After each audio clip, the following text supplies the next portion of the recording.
찬송가 559장을 보면 사철에 봄바람 불어있고 하나님 아버지 모셨으니 아름다운 믿음의 가정을 노래하는 찬송이지요. 많은 사람이 이 찬송 안에 묘사되어 있는 아름다운 믿음의 가정을 소망하면서 노래를 부르고 있습니다. 그러나 이러한 믿음의 가정은 저절로 오지 않습니다. 참 저도 학생 시절에 참 이런 경험이 있습니다. 믿는 집안은 아니고 제가 예수님을 구주로 영접하고 참 마음으로 믿음 생활을 진행하게 되었을 때 어느 날 아침에 학교 가기 위해서 이제 버스를 타러 가는 중이었는데 어떤 집 앞에서 찬송 소리가 들려와요. 그런데 아마도 가족이 함께 부르는지 여러 사람이 같이 부르는 찬송 소리가 들려오는 거예요. 아마도 그 아침에 가정 예배를 드리는 모양이었습니다. 그런데 이상하게도 그 순간에 갑자기 제 마음이 울컥하더니 눈에서 눈물이 나오는 거예요.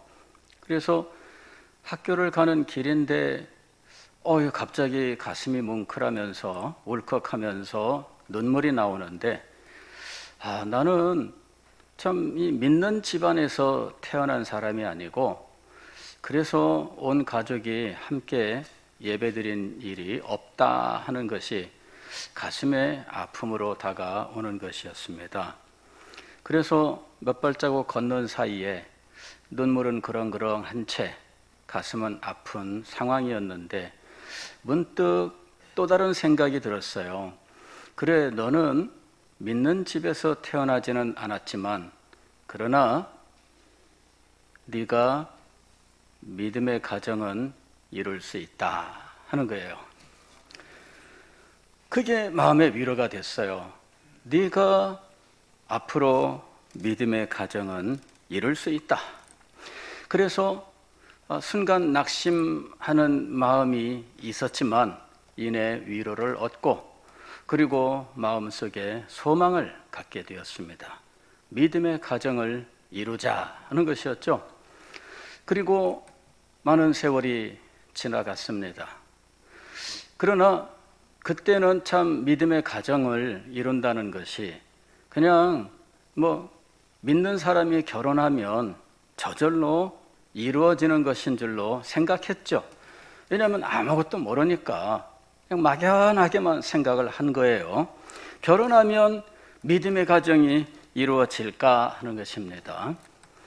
자, 결혼하고 나면은 또 다른 일들이 우리의 삶 속에 찾아와요.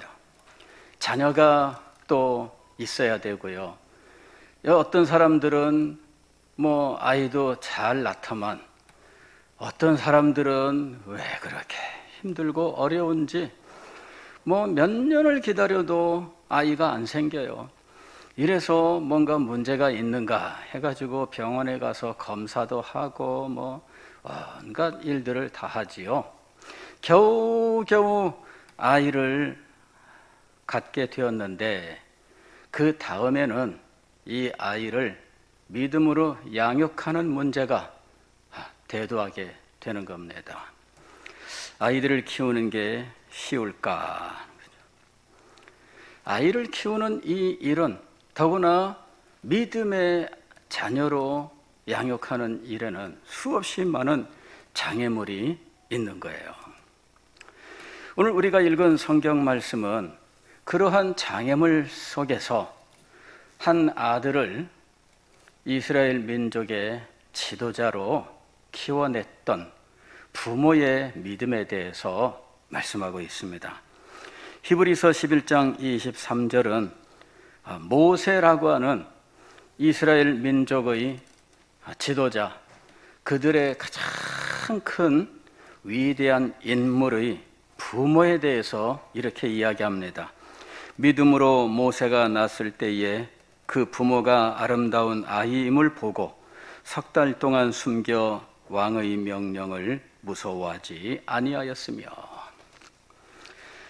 아이를 낳았는데 이 아이를 양육하는 환경은 굉장히 열악했어요. 아니, 너무나 위험한 상황이었습니다.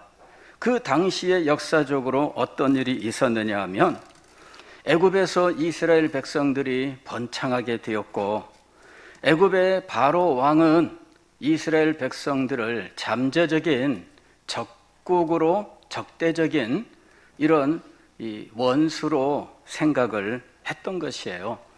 왜냐하면은 학자들의 연구에 의하면 요셉이 애굽에 왔을 때 요셉을 총리 대신으로 삼았던 바로는 사실은 애굽 토착 원주민 왕이 아니라 이방에서 온 외국인 출신의 왕이었다고 이야기합니다. 그래서 역시 요셉 같은 외국인을 총리 대신으로 등용할 수가 있었다, 이렇게 이야기를 해요. 그런데 세월이 흘러서 이제는 이 외국인이 정권을 잡고 내려오던 요 나라는 망하고 원주민 토착 세력이 왕이 되는 이제 새로운 애굽이라고 하는 국가가 세워졌다는 거예요. 그래서 과거 이민족, 즉 외국인이 왕이었을 때 등용되었던 요셉과 또 요셉과 함께한 야곱의 모든 이 후손들, 이 이스라엘 자손들을 미워하기 시작했다, 이렇게 이야기하는 것이죠. 외적이 침입해 오면 이 사람들은 언제든지 배신할 존재들이다, 이렇게 생각을 한 거예요. 내부에 이런 잠재적인 원수들을, 배신자들을 두고 있는 것, 이것이 불안했던 바로는 이스라엘 자손들이 번창하는 것을 싫어했던 것이죠. 이래서 이스라엘 자손 말살 계획을 시행하게 된 거예요. 첫 번째로는 노동을 부과합니다. 이제 성을 짓고 하는 일에 이스라엘 백성들을 동원해서 남자들을 모두 끌고 가서 노동 현장에 투입하고, 이렇게 해서 남자와 여자를 떼어놓고, 그렇게 되면 자연히 임신이 안 되겠죠. 그 다음에 두 번째로는 노동의 강도를 아주 높여서 그나마 그 육체를 그냥 피곤하게 만들어서 꼼짝 못하게 만드는 거죠. 더 나아가서 이스라엘 백성들이 아이를 낳을 때 산파들에게 명령이 내려왔는데 남자아이는 죽이고 여자아이만 살려둬라, 이렇게 명령이 내려온 거예요. 그런데 이 명령도 잘 안 통하니까 나중에는 어떤 명령이 내려왔느냐 하면 그냥 남자아이는 무조건 다 죽여라, 이렇게 명령이 내려온 거예요. 자, 이런 상황에서 모세가 태어난 거죠. 그러니 모세는 자칫 나일강에 던져져 죽을 수밖에 없는 아주 위태로운 시기에 태어나게 된 것이에요. 그런데 모세가 어떻게 민족의 지도자가 될 수 있었을까요? 어떻게 그가 하나님 나라 백성들을 이끌고 광야 40년을 지나 가나안 땅으로 이 사람들을 인도할 수 있었을까요? 어떻게 이스라엘 자손들이 아브라함과 이삭과 야곱에게 하나님이 약속하셨던 언약의 백성으로서 가나안 땅에 들어갈 수 있도록 할 수 있었을까요? 그 모든 일들을 이루었던 인물이 바로 모세였던 것입니다. 아주 위태로운 시기에 그는 생명을 부지할 수 없는 그러한 시기에 어떻게 그 위기들을 뚫고 이런 위대한 신앙의 인물이 될 수 있었을까요? 그 배후에는 부모가 있었던 것이에요. 부모는 출애굽기 6장 20절에 이름이 등장하는데 아므람과 요게벳이라고 하는 이름을 가지고 있어요. 아므람과 요게벳에게서 태어난 모세가 이런 위기 속에서 하나님 나라의 위대한 인물로 성장하고 큰 일을 감당하는 신앙의 위인이 되었던 거죠. 자, 어떻게 이 위기를 뚫고 이런 위대한 신앙의 인물을 키워낼 수 있었을까요? 히브리서 11장에서는 믿음이라고 이야기를 해요. 믿음으로 이렇게 얘기합니다. 믿음으로, 오직 믿음으로 이 자녀를 낳았고 자녀를 키웠고, 그리하여 이 자녀가 하나님 나라의 위대한 신앙의 인물이 되었다라고 하는 것이에요. 지금 히브리서 11장 23절은 모세의 부모가 이 아이를 숨겼다라고 이야기해요. 왕의 명령을 무서워하지 않고 석 달 동안을 숨겼어요. 왕의 명령은 무엇이었습니까? 남자 아이는 무조건 죽이는 거였어요. 그런데 남자 아이인데 죽이지 않고 숨겼다는 거예요. 어떻게 이 부모가 자녀를 숨길 마음을 가졌을까요? 오늘 성경 말씀을 보면은 그 부모가 아름다운 아이임을 보고 이렇게 이야기를 합니다. 아름다운 아이임을 보고 이 아이를 숨겼다 이렇게 이야기를 해요. 자, 이 아이를 숨긴 동기가 무엇이었을까요?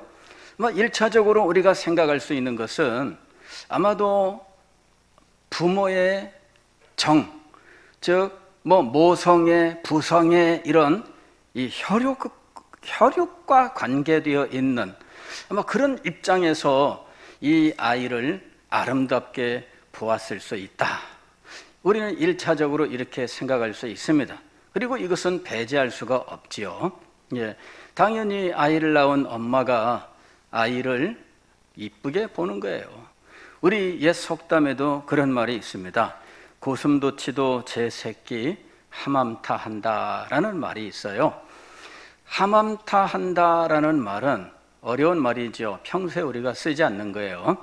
하맘하다라는 말은 이 털이 부드럽고 윤기가 흐른다 하는 의미입니다. 즉 고슴도치도 자기 새끼를 볼 때에는 야, 털이 참 부드럽고 윤기가 흐르네 이런다는 거예요. 말이 안 되죠.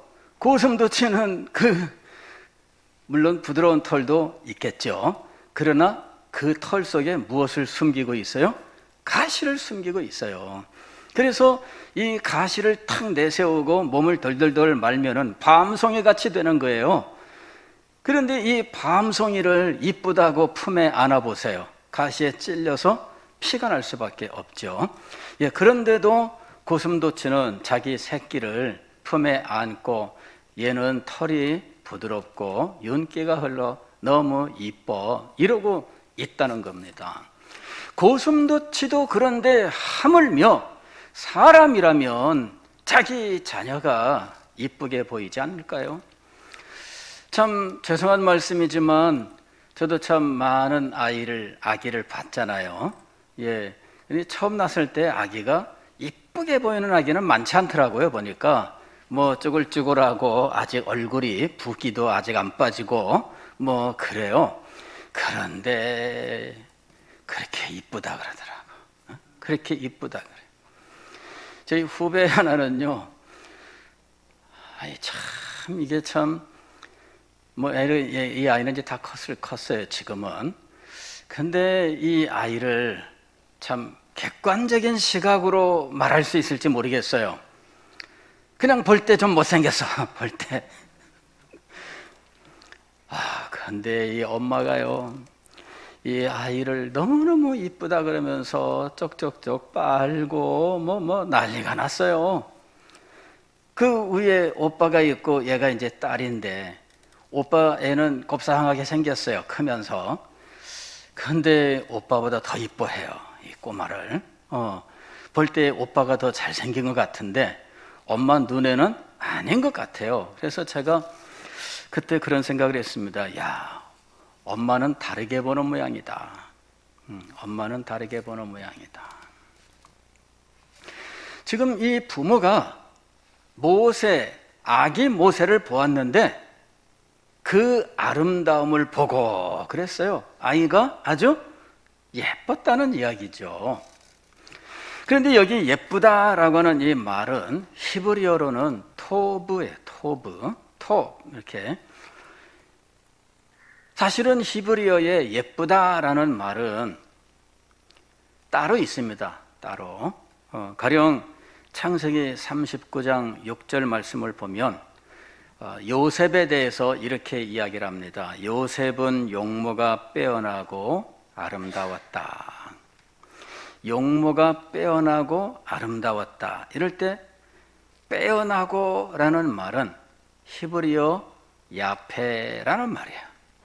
또 아름다웠다 할 때 이 아름답다라는 말도 역시 야페예요. 그래서 요셉의 용모를 묘사할 때 잘생겼다, 아름다웠다 하는 이 의미를 가진 야페라고 하는 말을 2번 반복해 쓴 거예요. 요셉은 야페 그랬다는 거죠. 그러니까 잘생기고 잘생겼어 그 말이에요. 그게 잘생겼다는 의미예요. 그게 아름다웠다는 의미예요. 그런데 모세의 부모가 아기 모세를 보았을 때 야페라고 하지 아니하고 톱이라고 얘기해요. 톱. 성경에서 톱이라고 하는 말은 언제 사용된 말이었느냐 하면 하나님께서 천지 만물을 창조하셨을 때 보시기에 좋았더라 하고 이야기합니다. 이때 보시기에 좋았더라, 좋았더라가 톱이에요.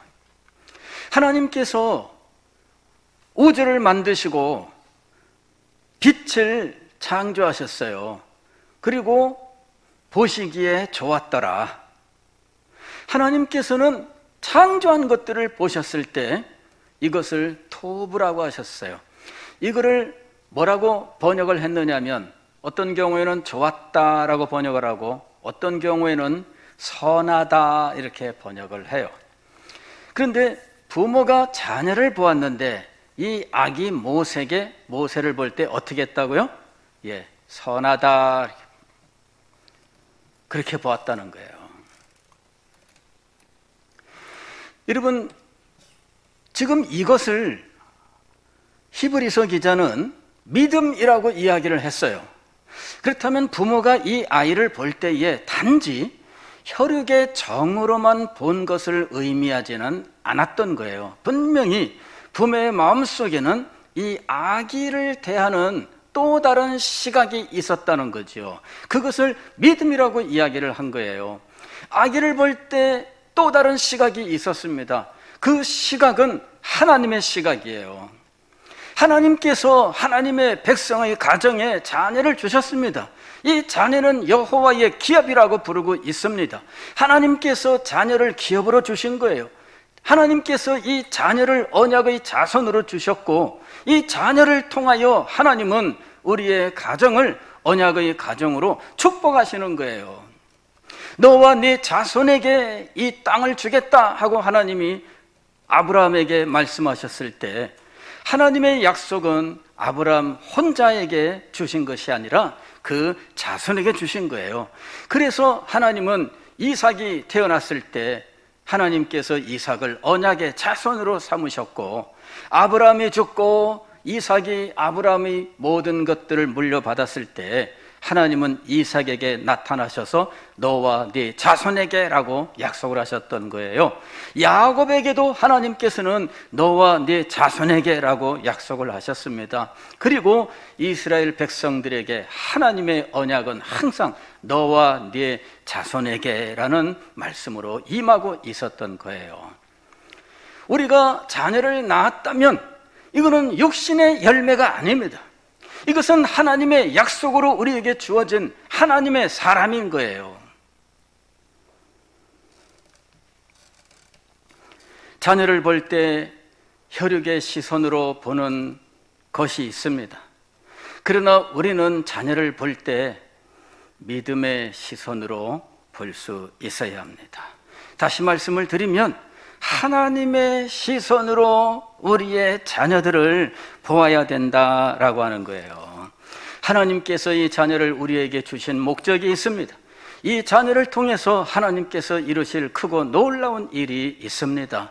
하나님께서 이루실 크고 놀라운 일을 바라보면서 이 자녀를 우리가 믿음으로 받아야 하는 것이지요.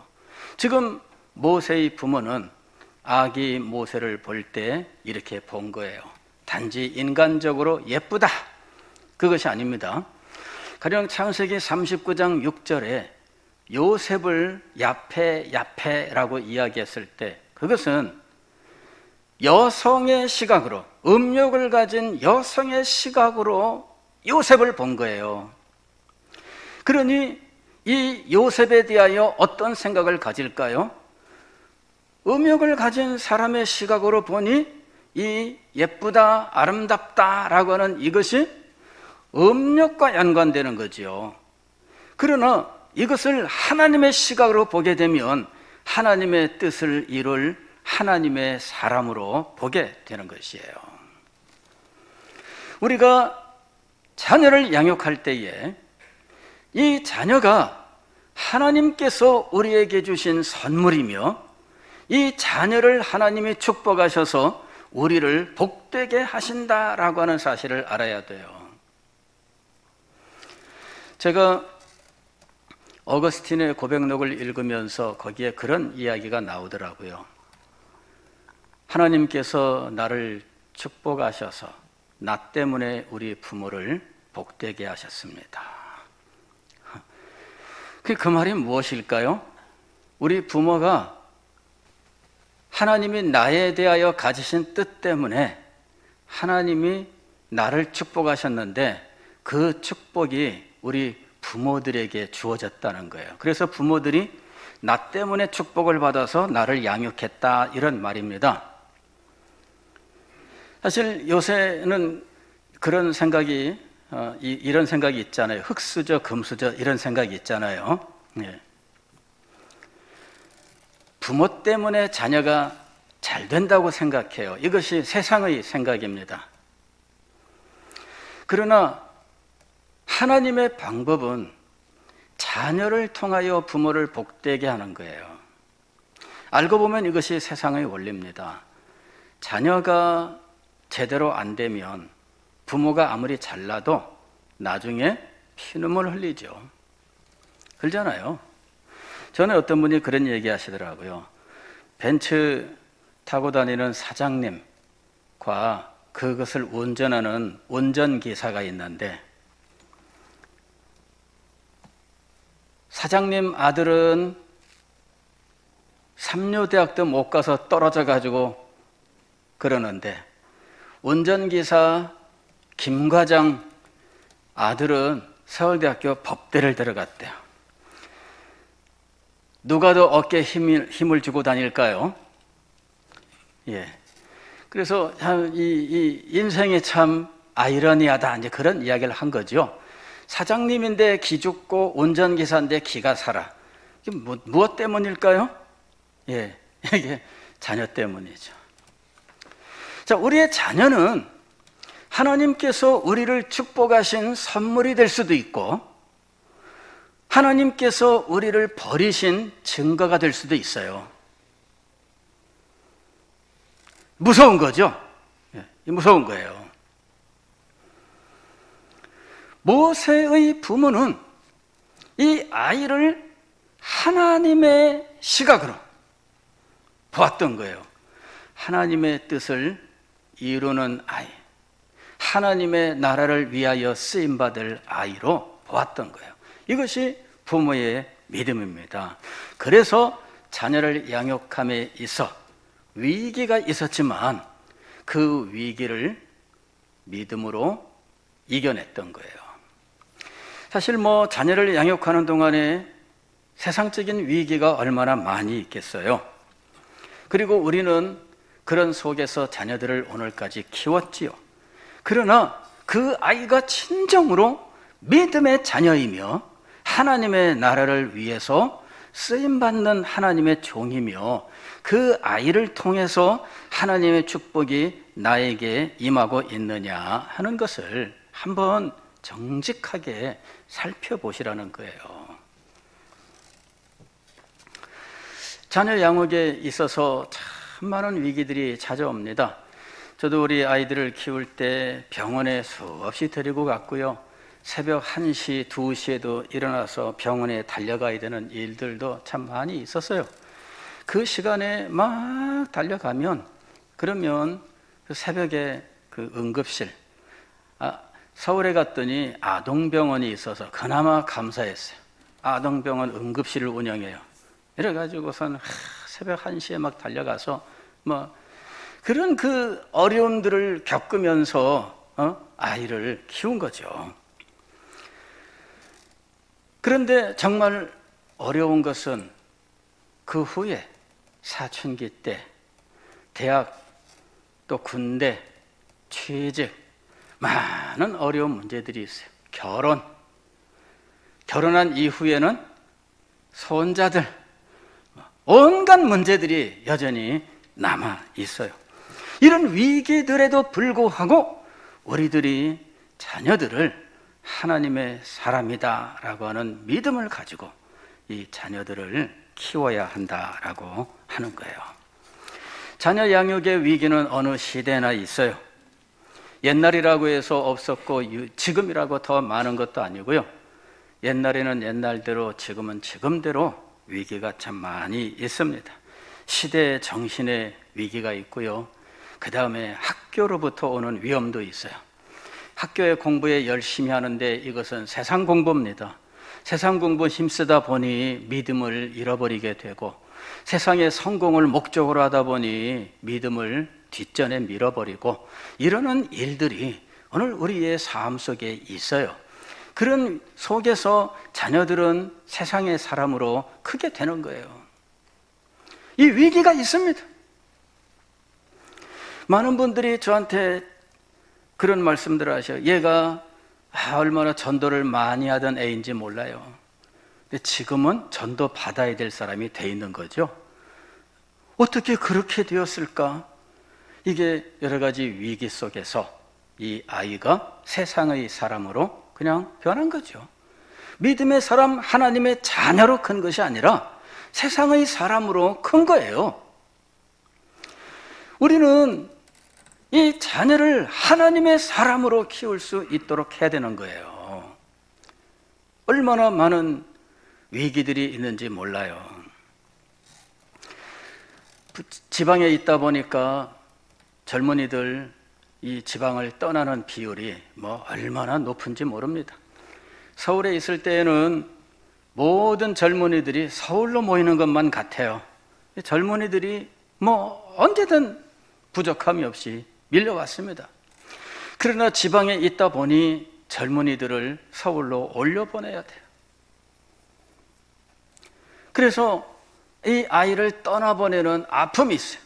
목회자로서 젊은이들이 자꾸만 이 서울로 떠나가고 외국으로 나가고 하면서 이 아이의 앞날을 위해서 가야 되는 건 분명한데 그러나 우리 교회는 점점 더 젊은이들이 떨어져 나가는 상황이 돼요.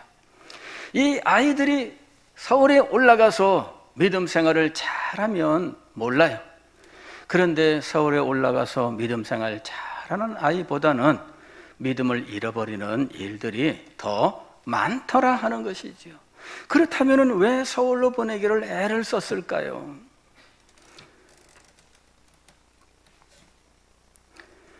제가 최근에 어떤 분에게 얘기했습니다. 자녀를 서울로 보내려면 보통 각오하지 않으면 안 되고 부모들이 그냥 서울로 올려보내서 교회 나가라 그 정도 갖고는 안 된다. 교회 나가라, 교회 갔니? 대답이 그죠? 쉽지가 않아요. 쉽지가 않아요. 부모가 서울에 올라가야 돼요. 가서 교회까지 손잡고 안내를 해줘야 돼요. 가라 갑니까? 서울에 올라가서 이 아이를 한번 인도해야 돼요. 인도하는데 목사님을 만나서 인사를 시켜야 돼요. 목사님을 만나서 인사를 시켜야 돼요. 그냥 어느 교회 가라 끝? 아니에요. 좀 더 관심 있는 부모는 서울에 올라가서 자녀가 어느 교회 나가는지 한번 가보자 그러고 같이 교회 가기도 하죠. 목사님을 만나서 인사를 시켰나요? 그 뒤에 목사님에게 정기적으로 인사를 했나요? 안 하죠. 예. 명절 때 되면은 목사님에게 인사하나요? 여러분, 목사님이니까 사명감으로 다 돌봐야 되지만 인사도 안 한 아이, 얼굴도 모르는 아이, 대부분은 큰 교회 가서 그냥 왔다 가고 왔다 가는지도 모르는 그런 상황이 많은데, 그런 상황에서 이 아이가 목양을 받을 수 있을 거라고 생각하는 것은 좀 어폐가 있잖아요.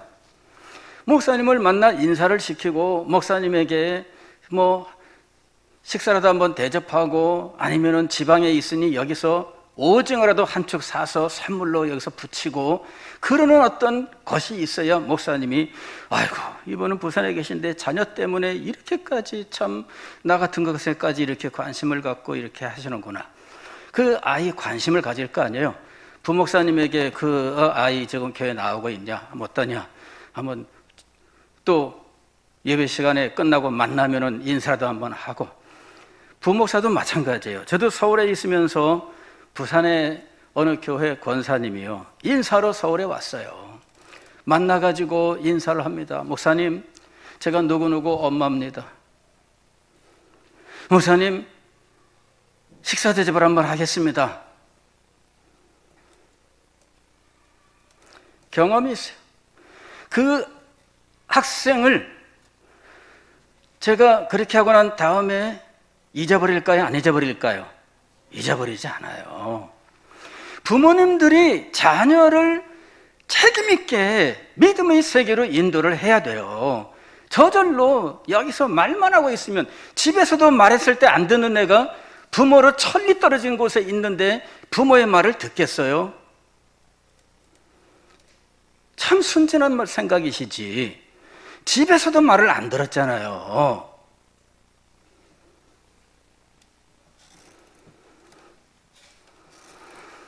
사춘기의 위험이 있고요, 부모의 슬하를 떠났을 때의 위험이 있습니다.